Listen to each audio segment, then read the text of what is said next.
اور وہ ظالموں کو جب جیل سے چھوڑا گیا تو پھول کا ہار، مٹھائیاں بانٹی جا رہی ہیں.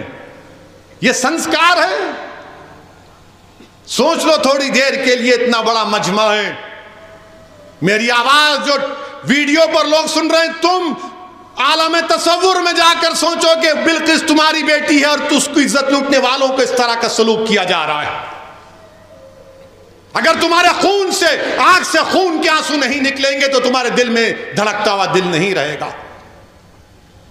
مٹھائی کھلائی جا رہی ہے، پیر پڑے جا رہے ہیں. اچھا، اس میں ایک وائٹ شرٹ پہنا ہوا ایک آدمی بھی تھا. جا کر دوبارہ دیکھو ویڈیو. وائٹ شرٹ پہنا ہوا آدمی کون تھا معلوم آپ کو؟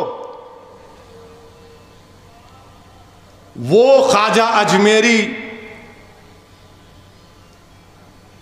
شیخ معین الدین چشتی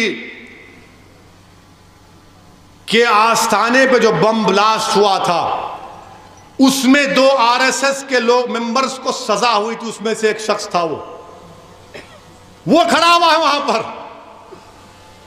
میرے عزیز دوستوں اور بزرگوں، اسی لیے میں نے اپنی تقریر میں کہا تھا کہ بھارت میں اگر سب سے غیر محفوظ کوئی سمجھتا ہے اپنے آپ کو تو مسلمان.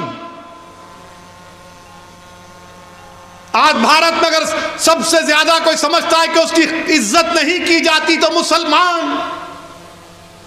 تو میڈیا کے لوگوں نے بڑا واویلا مچایا. اب بتاؤ، میں تم کو کہہ رہا ہوں، کیا سمجھے گا مسلمان؟ بتاؤ. تم نے بلقیس کو مسلمان بنا دیا، مجھے اس کا غم ہے. بلقیس کو تم بھارت کی بیٹی اگر بنا لیتے تو مجھے غم نہیں ہوتا، مگر تم نے بلقیس کو مسلمان بنا لیا اور تم نے بلقیس کی تکلیف کو بھلا دیا. مگر یاد رکھو، ظلم ایک دن ختم ہوگا انشاءاللہ تعالی.